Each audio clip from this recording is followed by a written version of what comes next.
Hi, I'm Miss Sharon. I am the Outreach Librarian at the Hardin County Public Library, and I am here to read you stories about knights. Now, we can find knights in lots of stories, like magical stories and fairy tales, but knights were real people who lived long ago. And our first book tells us how little boys grew up to become knights. It's called Knights by Catherine Daly Ware, illustrated by Jeff Crosby.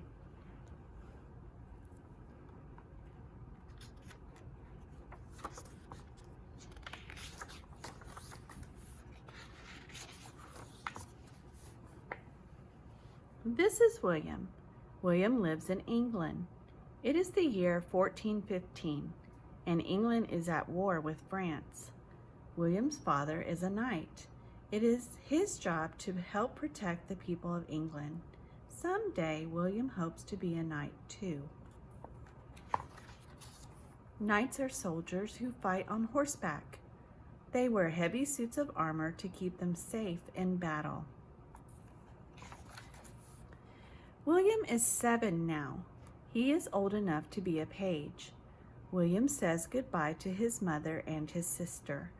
He is leaving his family and going to live at Lord James's castle.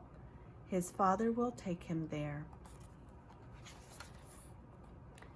A castle is really a fort with walls around it. Lord James's castle is a very safe place. Besides the stone walls, a deep moat runs around the castle. A drawbridge can go up if there's danger. William and his father stop at the guardhouse. The guard raises a heavy gate called the portcullis. You say it like this, portcullis. Now they go inside. The Lord's family, his knights, and his servants live in the castle. This part of the castle is the keep. The keep is a big tower. The kitchen, dining hall, chapel, and bedrooms are here. William says goodbye to his father. He is sad, but there are many other pages. He will have lots of friends. William soon finds out that being a page is hard work. Pages take care of the hunting dogs. They run errands. They bring food to the table. Everyone drinks ale, including children. Most people don't have plates. They use stale slices of bread. And nobody uses forks, but not because they have bad manners. There aren't any forks in England. They do not come into use for another 200 years. Instead, people eat with spoons, knives, and their fingers. Many knights live in the castle. Pages love to hear the knight's stories. A knight must be loyal to his lord and to the church. He must be brave and fair, even to his enemies. He must help anyone in trouble. The pages are very young, but right away they learn how to do mock fighting in a joust. They use small swords and lances.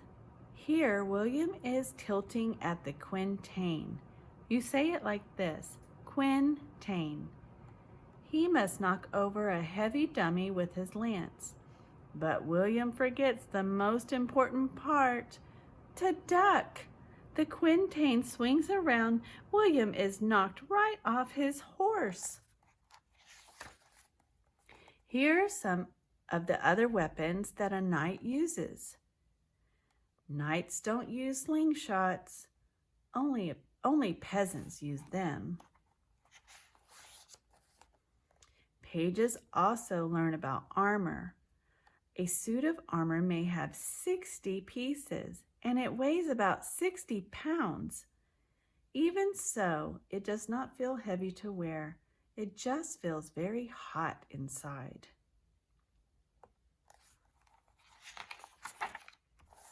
One of the most important pieces is the shield. Knights use their shields to protect themselves. Each knight puts a special design on his shield.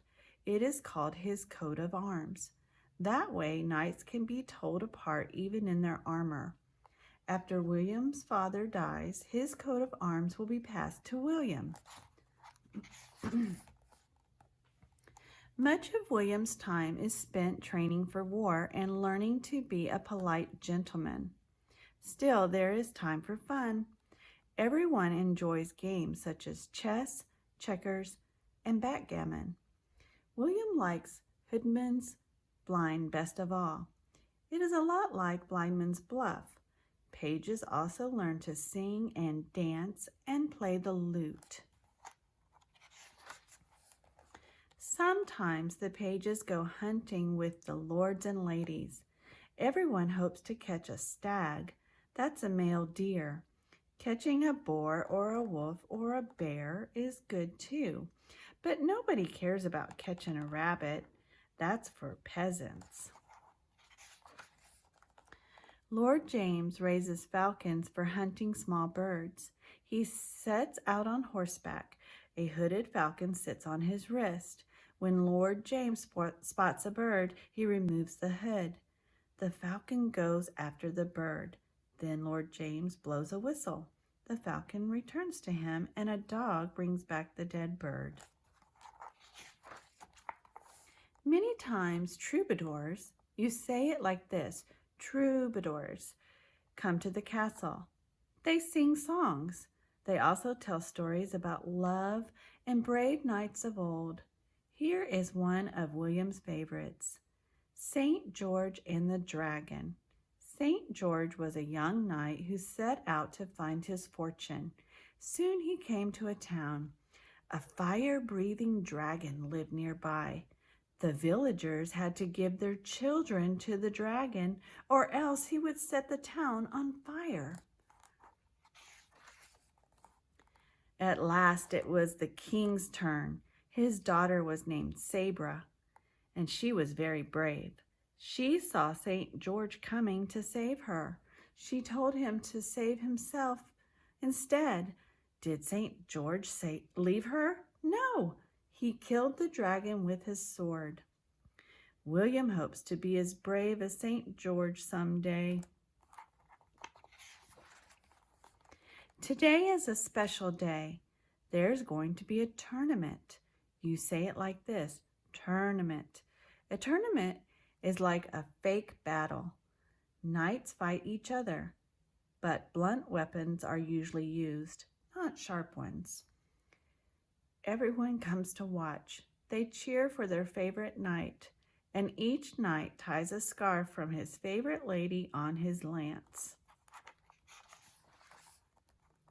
After the tournament, there is a big feast. Jugglers and actors perform. There is lots of wine and fancy food. A cooked swan is served with all its feathers put back on. There is a pastry castle with meats, eggs, and nuts inside. Then William sees a most amazing sight. A large pie is brought in. A servant slices into it, and live birds fly out. The feast lasts far into the night, long after William and the other pages have gone to sleep. William dreams of the day when he will turn 15. Then he will become a squire. A squire's job is to serve his knight. At meals, he carves the knight's meats. He helps him with his armor. He takes care of his horse. He fights by his side in battle. Squires wear silver spurs. Only knights wear golden spurs. Not all squires become knights. Usually it is a reward for a brave deed in battle. A squire must take the vows of knighthood. He kneels before the Lord. The Lord touches his shoulders with a sword. He presents him with golden spurs. Now he is a knight. William looks forward to the day he may hear the words, "I dub thee knight." Then he will be Sir William.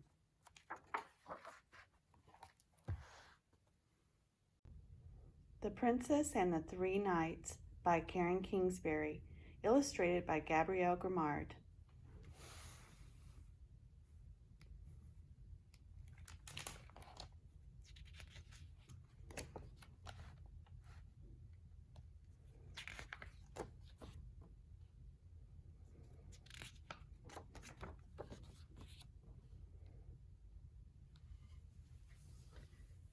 There once was a princess, the fairest one in all the land.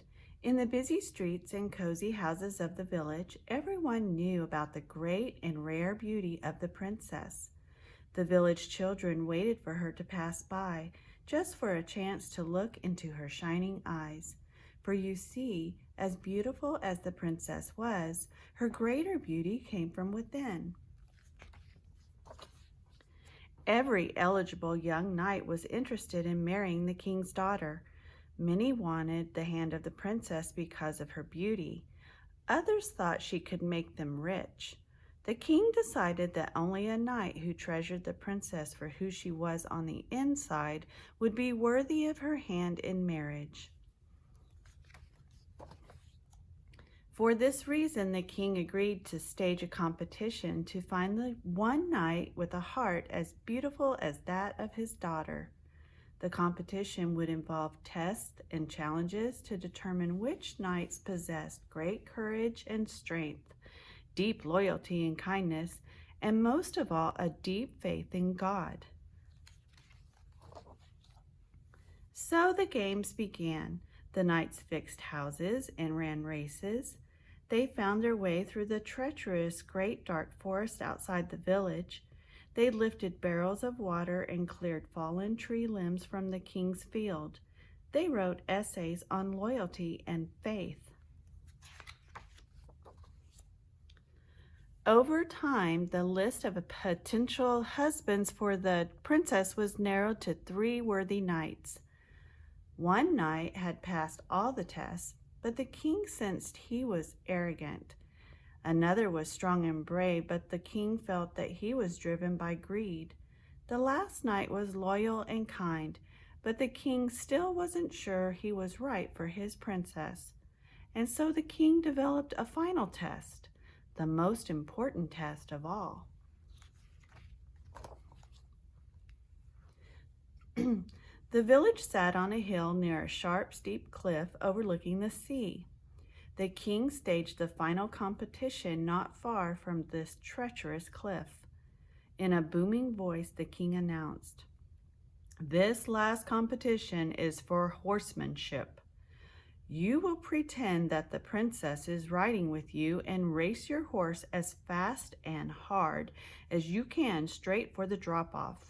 We will see which of you can take the princess closest to the cliff without going over the edge." The men straightened in their saddles. The first knight smiled at the crowd and adjusted his armor.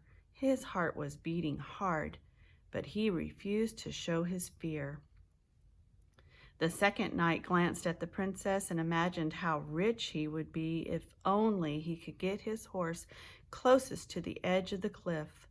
His hands trembled on the reins, but greater than his fear was the possibility of more riches than he had ever dreamed of owning. The third knight was calm, his eyes bright. In his heart, he remembered words his father told him, "I can do everything through God who gives me strength."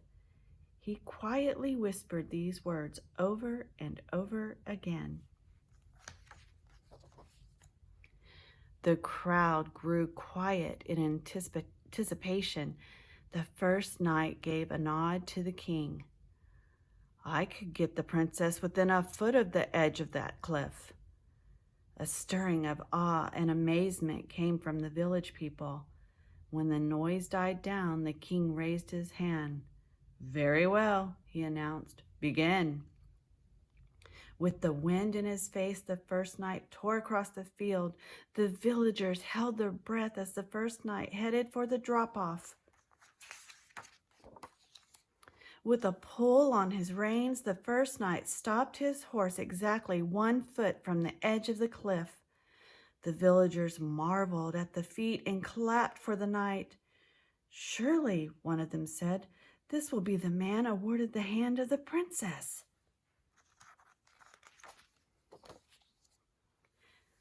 The second knight stared at the king, confidence blazing in his eyes.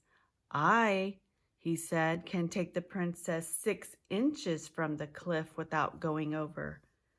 Now the people raised their voices. "He's crazy," one shouted. "He'll plunge to the ocean below," another screamed.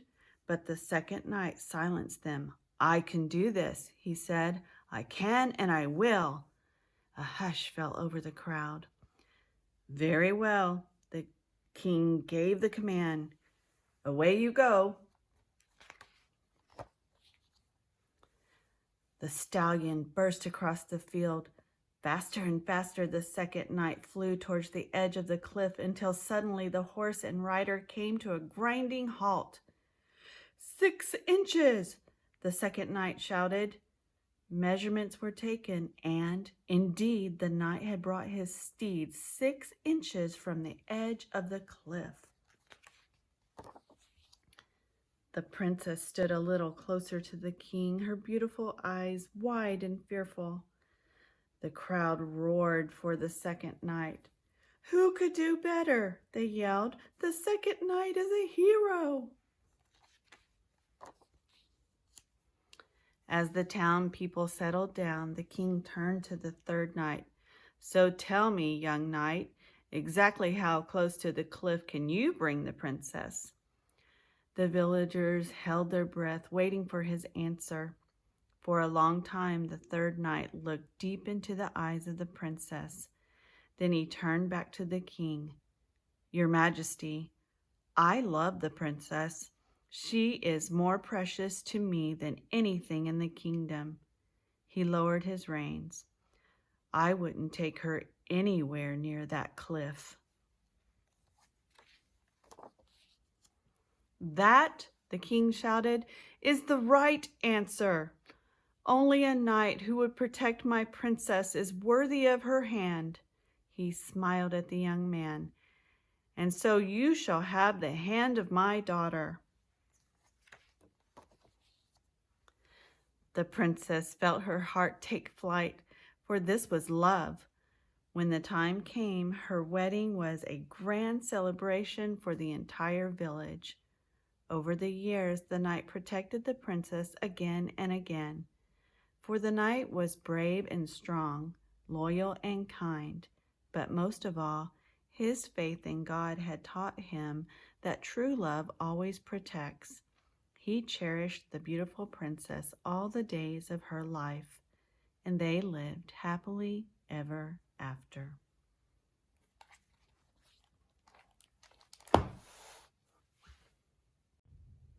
The Princess Knight by Cornelia Funke, illustrated by Kirsten Meyer.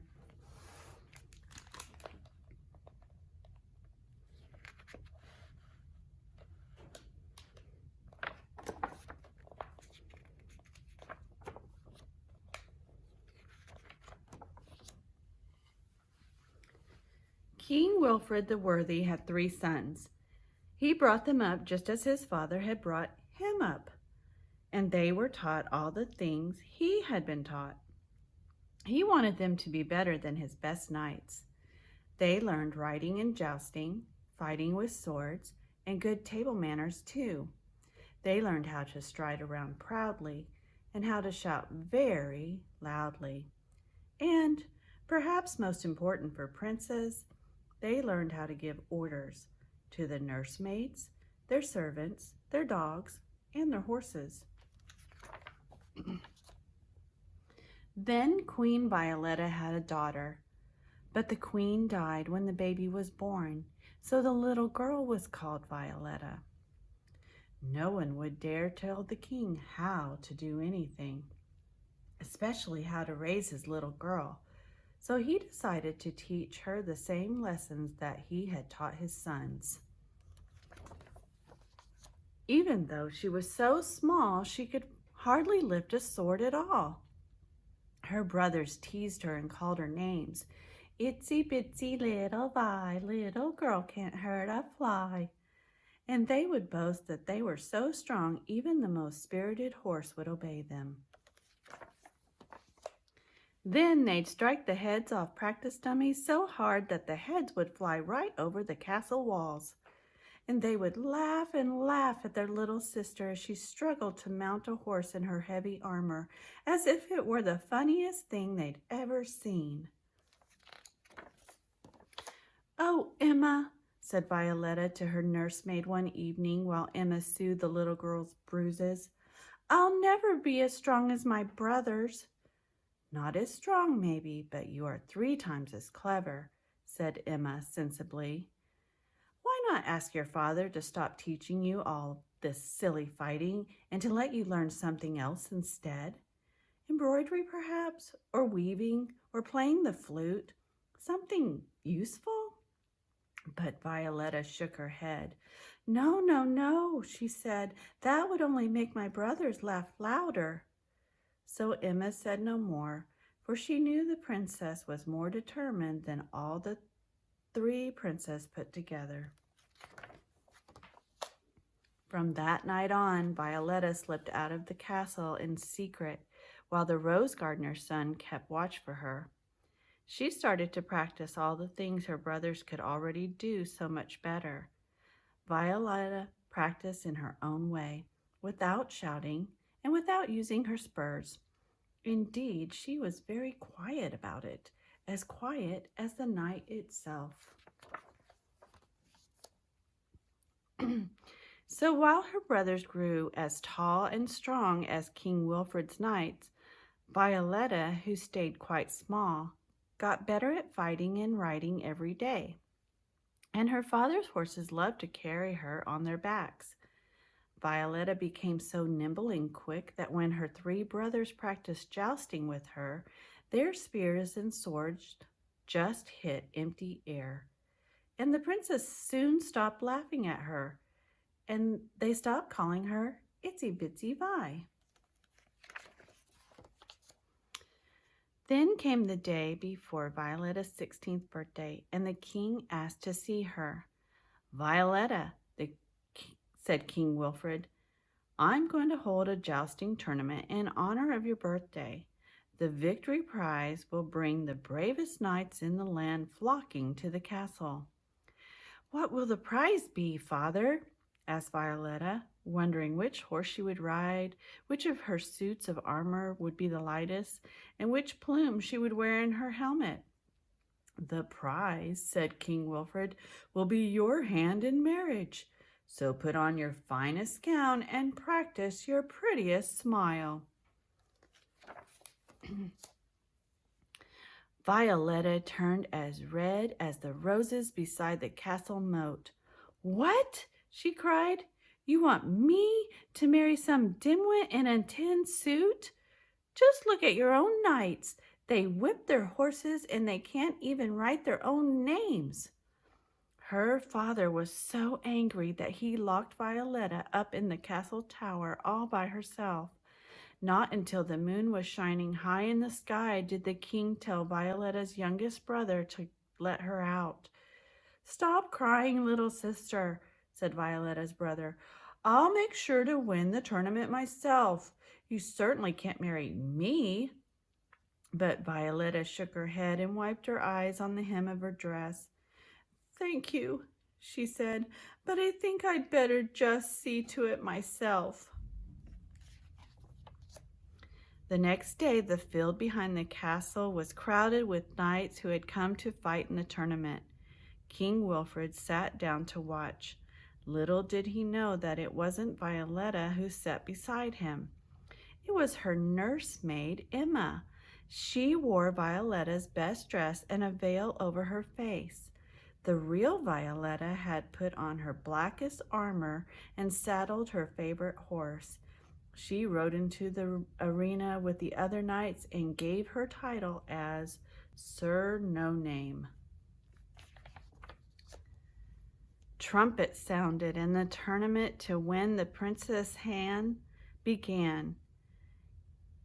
Knight after knight rode into the arena. Sigurd the strong, Harold the hardy, Percy the pitiless, but Sir No Name defeated them all. He even knocked the king's sons off their horses and into the dust. By the end, there was no one left who was willing to fight, and Sir No Name rode over to the king to receive the victory prize.